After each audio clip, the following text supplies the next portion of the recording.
The summer when New York no longer dared to sleep. Summer 1977. New York City had never truly slept. As the sun went down, bars lit up across the city. Music poured out of nightclubs. Yellow taxis raced through the avenues, and thousands of young couples wandered into quiet side streets in search of a few private moments together.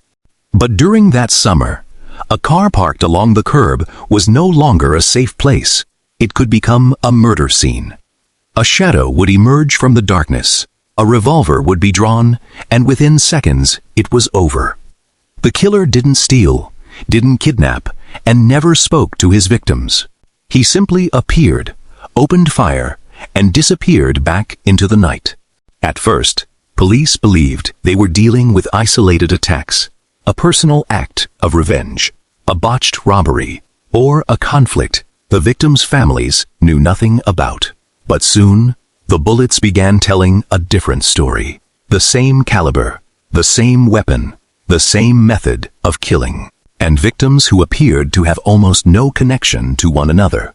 It was then that a terrifying truth began to emerge. Someone was hunting people on the streets of New York. No one knew who he was. No one knew where he lived. And no one knew who would be next. Fear spread faster than any investigation ever could. Couples no longer felt safe sitting in their parked cars. Young women changed their hairstyles. Parents insisted their children be home before dark. Every unfamiliar man standing on a street corner became a possible suspect. Every sound echoing through the night was enough to make an entire neighborhood flinch. But the killer wanted more than murder. He wanted to be seen. He wanted the police to know he was watching them. He wanted his name in the newspapers. And he wanted millions of people to wake up every morning with the same question. Would he strike again tonight? Then, at one of the murder scenes, police found a letter. Its author mocked the investigators, described killing as a source of pleasure, and introduced himself with a chilling name, Son of Sam. Just 3 words, but they quickly spread across the front pages of newspapers, television broadcasts, radio programs, and conversations throughout New York City. The killer had finally achieved exactly what he wanted: an identity, a legend, and the attention of an entire nation. And yet, behind the name that terrified millions was not a professional assassin, a criminal mastermind, or the boss of an organized crime syndicate. He was simply a 24-year-old postal worker, living alone in a small apartment in Yonkers. An ordinary man, so ordinary that most of his neighbors barely noticed him. His name was David Berkowitz, and this is the story of how a man who was almost invisible brought America's largest city to its knees with fear for more than a year. New York, before Son of Sam. To understand how David Berkowitz was able to plunge all of New York into panic, we have to go back to the city in the mid-1970s. It was a very different New York from the one we know today. The skyscrapers were already there. Times Square still blazed with lights. Millions of people poured into the city every day. But, behind the bright lights, New York was enduring one of the darkest periods in its history. The city was in the grip of a severe financial crisis. Budgets were slashed. Public services deteriorated. Entire neighborhoods were left to decay. Robberies, drug trafficking, gang violence, and murders filled the front pages of newspapers. The sound of police sirens cutting through the night had become part of everyday life. Even so, most New Yorkers believed that crime usually had a reason. A robbery was committed for money. A shooting was the result of a gang feud. A murder stemmed from hatred or a personal conflict. As long as you stayed away from drugs, avoided the criminal underworld, and made no enemies, you could still believe you were relatively safe. But the man who was about to appear didn't care who his victims were. He didn't want money. He wasn't driven by personal revenge. And that was exactly what made him so terrifying. David Berkowitz was born on June 1, 1953, in Brooklyn, New York. His birth name was Richard David Falco. Just a few days after he was born, he was adopted by Nathan and Pearl Berkowitz, who reversed his first and middle names and raised him as David Richard Berkowitz. The family was not wealthy, but Nathan and Pearl did their best to provide David with a stable home. He was their only child. He was cared for, sent to school, and, from the outside, there was nothing to suggest that this young boy would one day become one of the most infamous serial killers in American history. However, David struggled to fit in. He had a quick temper, frequently got into fights, made few friends, and increasingly preferred to be alone. Those traits, by themselves, cannot explain the crimes he would later commit. Many children endure difficult childhoods without ever becoming killers. Even so, when looking back at Berkowitz's life, investigators and biographers found that loneliness, anger, and a deep sense of rejection were recurring themes in the way he described himself. When David was 14 years old, Pearl Berkowitz died of cancer. It was the most devastating event of his adolescence. He had been deeply attached to his adoptive mother, and after her death, he became even more withdrawn. His adoptive father later remarried and moved to Florida, while David remained in New York. The fragile sense of family he had once known grew increasingly distant, leaving him more isolated than ever. In 1971, David enlisted in the United States Army. There, he received weapons training and spent part of his military service stationed in South Korea.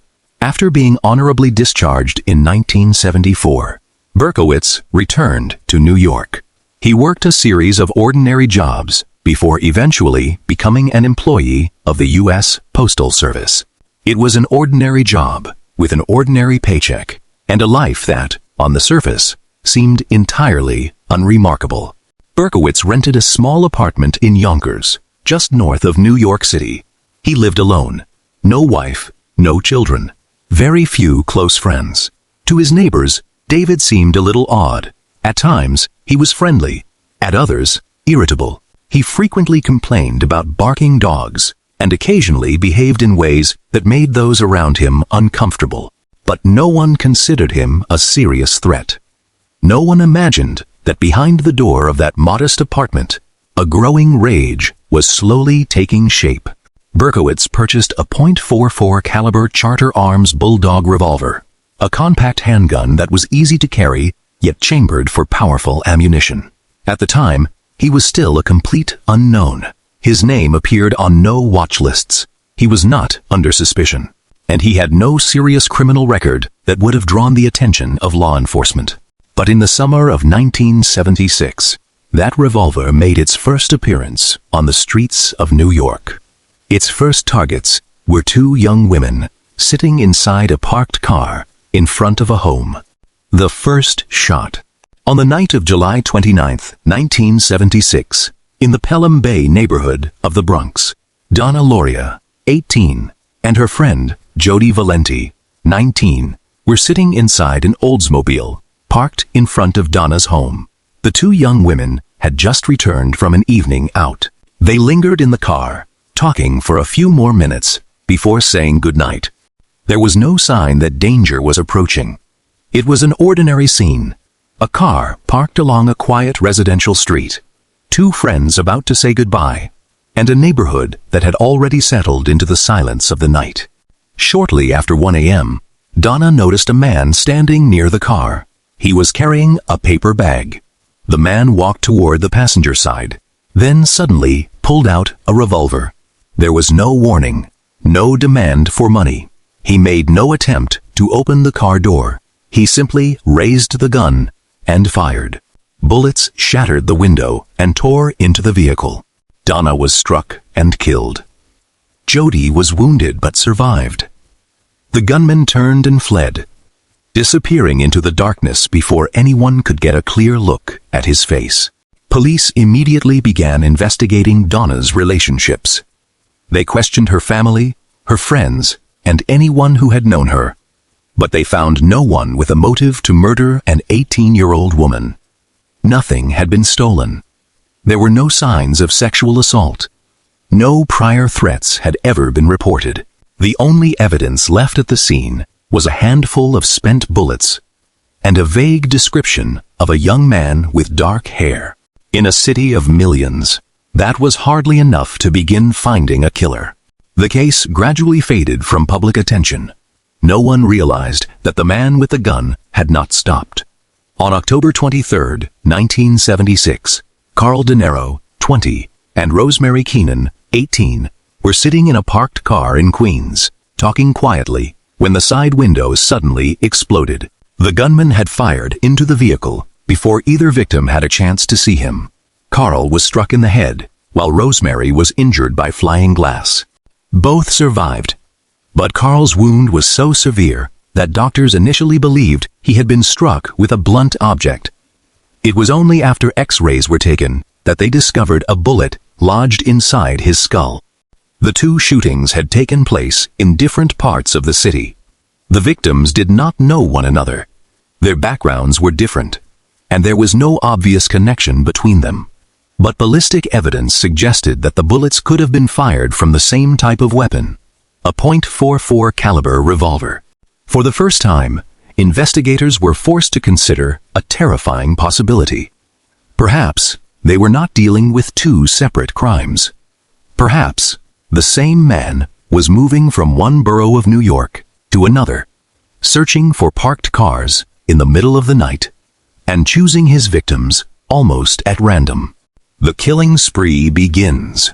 On the night of November 26, 1976, Donna DeMasi, 16, and Joanne Lomino, 18, had just left a movie theater in Queens. The two young women were standing near Joanne's home when a man approached them. At first, they thought he was about to ask for directions, but as he drew closer, he suddenly pulled out a revolver. Gunshots rang out. Donna was wounded in the neck. Joanne was shot in the back. Both survived, but the bullets severely damaged Joanne's spinal cord. From that day forward, she was left paralyzed from the waist down. This time, the gunman did not target a parked car. He attacked two young women standing on the street. The assault made the pattern of victim selection even more difficult to understand. Perhaps he preferred attacking pairs of people. Perhaps he specifically targeted young women. Or perhaps he simply looked for anyone who seemed vulnerable in the darkness. The police had no answers. All they knew was that the man armed with a .44 caliber revolver was becoming increasingly bold. In the early hours of January 30th, 1977, Christine Frund, 26, and her fiancé, John Deal, were sitting in their car in the Forest Hills neighborhood of Queens. They had just left a bar and were preparing to drive away when gunshots suddenly shattered the quiet. Bullets tore through the car windows. John was wounded. Christine was critically injured. 2 days later, she died in the hospital. She became the second victim to lose her life to the killer. By that point, investigators had begun linking the attacks with far greater confidences. The same type of weapon, the same element of surprise, no robbery, no conversation with the victims, and most of the shootings had taken place in or near parked cars late at night. The press soon gave the unidentified gunman a chilling nickname, the .44 caliber killer. On March 8, 1977, Virginia Voskerichian, 19, was walking home in Queens.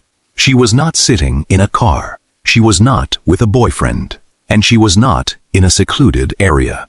A man approached her on the street. Sensing danger, Virginia instinctively raised one of her textbooks in front of her face to shield herself. The gunman fired. The bullet pierced the book and fatally struck her.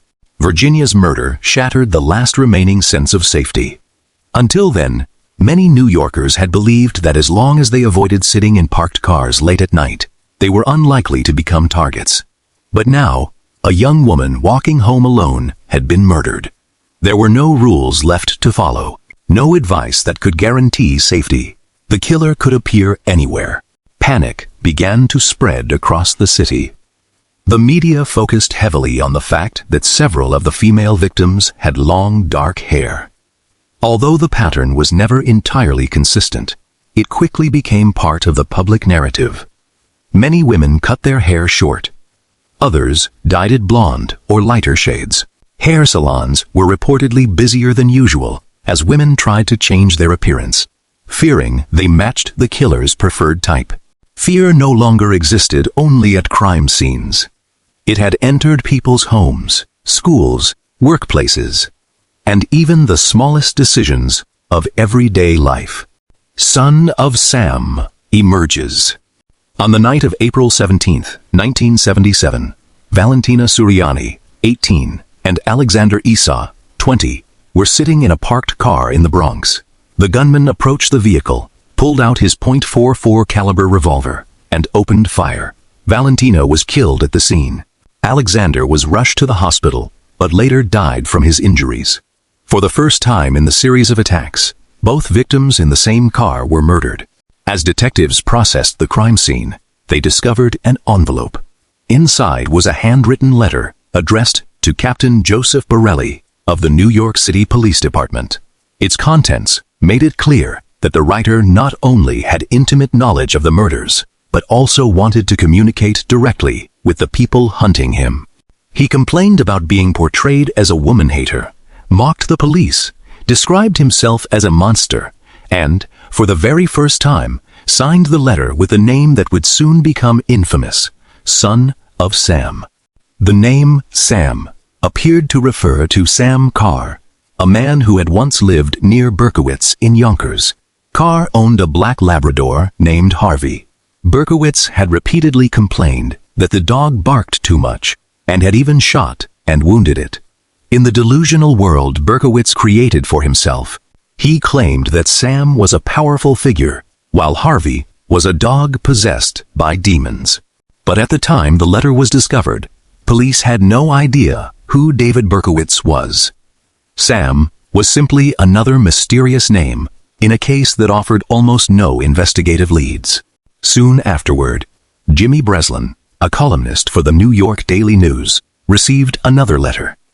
The writer continued to use bizarre, unsettling language, glorifying himself, mocking the investigation, and hinting that the killings would continue.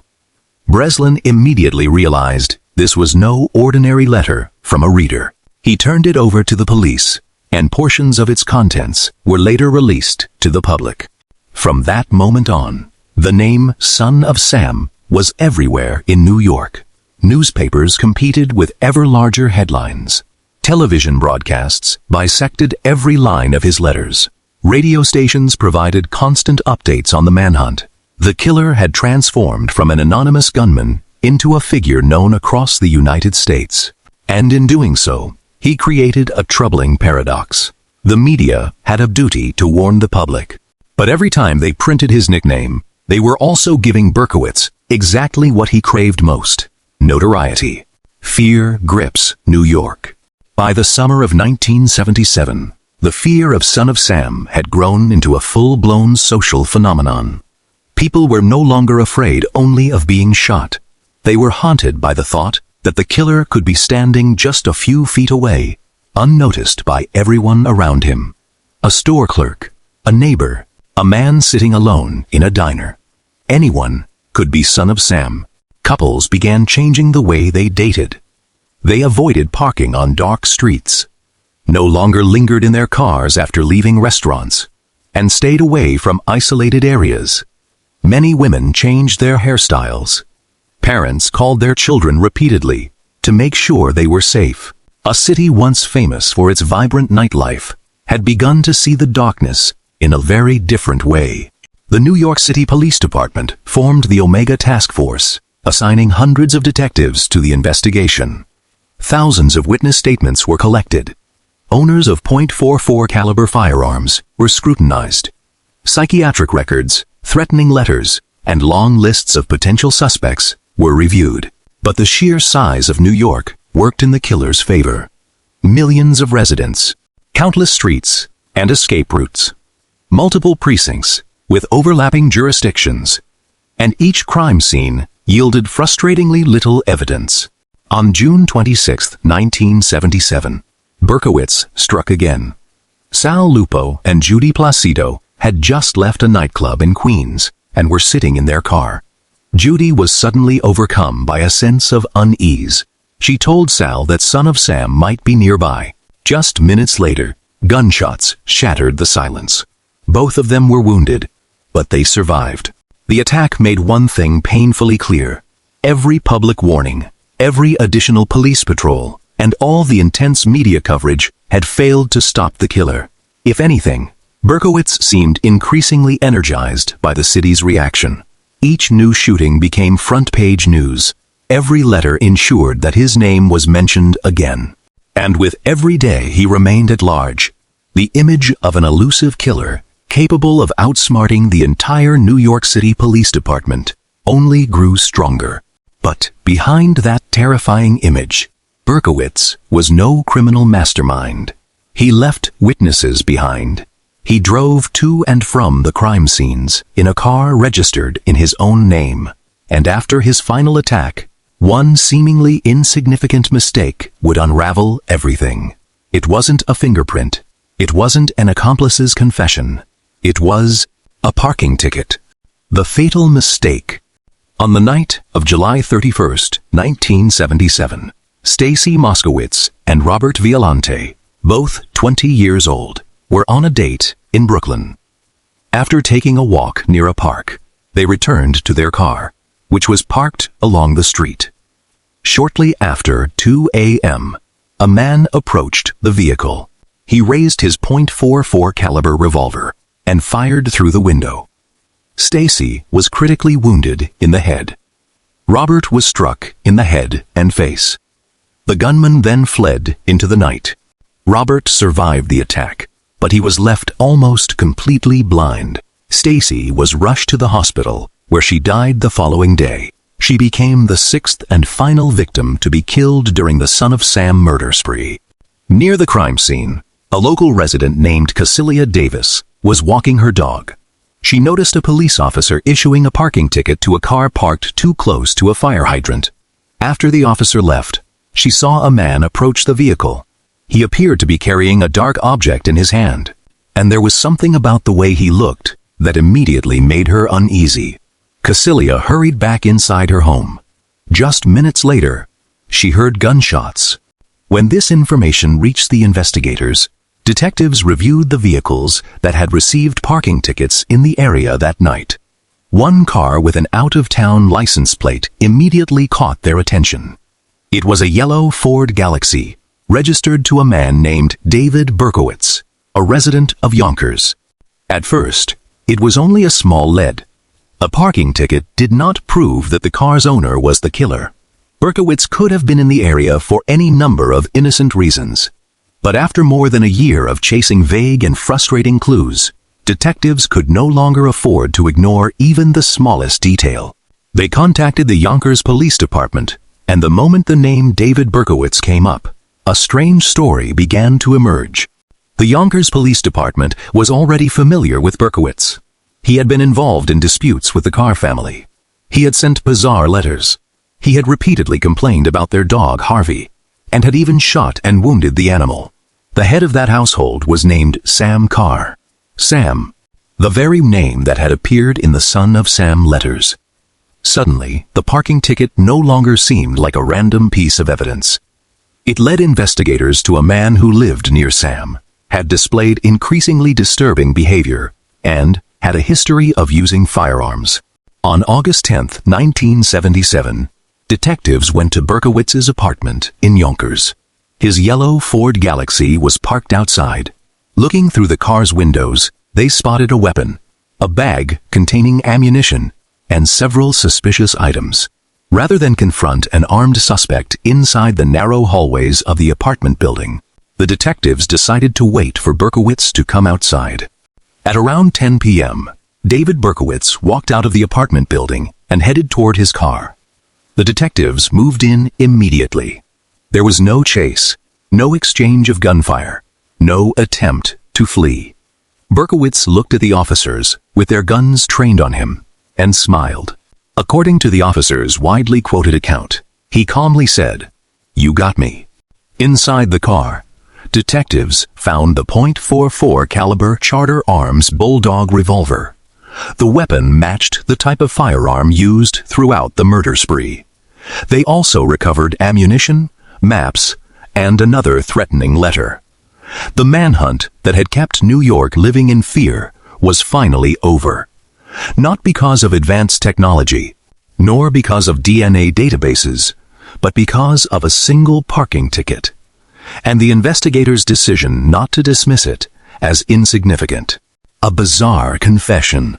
After his arrest, Berkowitz quickly confessed. He accurately recalled the crime scenes, described how he had approached his victims, and admitted that he was the author of the letter signed Son of Sam. At last, investigators had the man they had spent more than a year searching for. But then, Berkowitz began offering a series of bizarre explanations. He claimed that he had been controlled by a supernatural force. According to his original story, the Carr family's dog, Harvey, had been possessed by a demon. It did more than bark. It delivered commands, ordering Berkowitz to kill. He portrayed himself not as the mastermind behind the murders, but as a tool, compelled to serve a dark and sinister force. The story immediately caused a sensation. Newspapers seized on the image of the demon dog, and the public began to wonder whether Berkowitz had completely lost his mind. If he truly believed he was hearing voices, did he understand what he was doing? And if he didn't, could he be held criminally responsible for the murders? However, Berkowitz's actions before, during, and after the murders painted a very different picture. He chose his moments carefully. He approached his victims when they were most vulnerable. He concealed his weapon, fled immediately after each shooting, followed media coverage of the investigation, wrote taunting letters to the police, and managed to evade capture for more than a year. Those were not the actions of someone who had no understanding of the consequences of his crimes. Mental health experts concluded that Berkowitz suffered from serious psychological problems, but that he was still competent to stand trial. On May 8, 1978, he pleaded guilty to 6 counts of murder. During a subsequent court appearance, Berkowitz suddenly erupted in a violent outburst, shouting threats in the courtroom before being restrained by officers. Even so, the legal proceedings continued without interruption. On June 12, 1978, David Berkowitz was sentenced to 6 consecutive terms of 25 years to life in prison. In practical terms, the sentence ensured that he could spend the rest of his life behind bars. But the sentencing did not bring the story to an end. Once imprisoned, Berkowitz began changing his account of the murders, and with each new version of his story, even more questions emerged. A liar until the very end? In 1979, Berkowitz admitted that the story about the demon-possessed dog had been a fabrication. No dog had ever spoken to him. No supernatural force had ordered him to kill. The entire story had been invented, partly to make himself appear insane, and partly because he enjoyed manipulating the public's attention. But instead of putting the mystery to rest, Berkowitz introduced an entirely new version of events. He claimed that he had once been involved in a satanic cult. According to Berkowitz, Son of Sam was not a single person, but a group of individuals.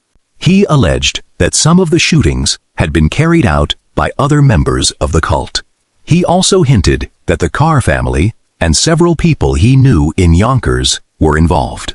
This theory was pursued by several independent investigators. They pointed out that eyewitness descriptions of the gunman were not entirely consistent. Some witnesses described a man with straight hair, while others recalled curly hair. Estimates of the shooter's height and build also varied. From these discrepancies emerged the theory that Berkowitz may have had accomplices.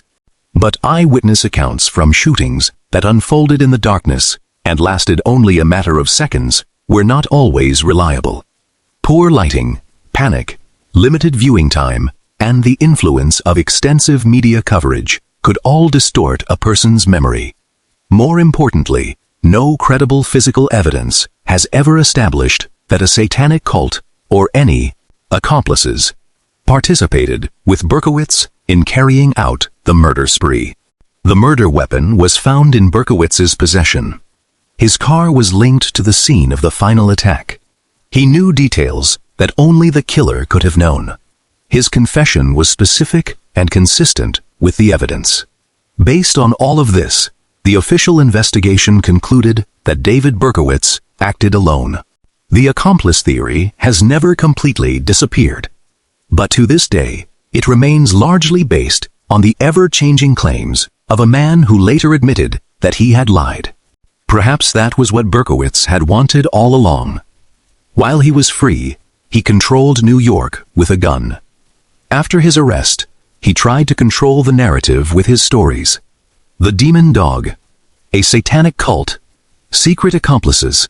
Each new version kept the name Son of Sam in the headlines and turned what seemed to be a solved case into a mystery that has endured for decades.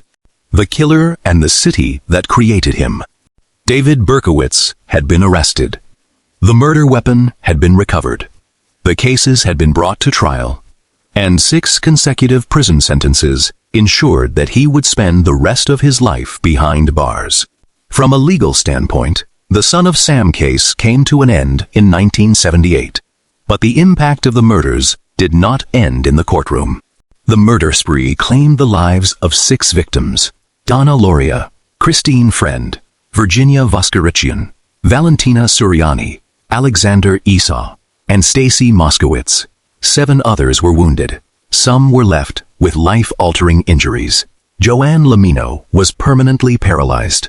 Robert Violante was left almost completely blind. Behind the infamous name of the killer were lives forever shattered. The case also raised difficult questions about the role of the media.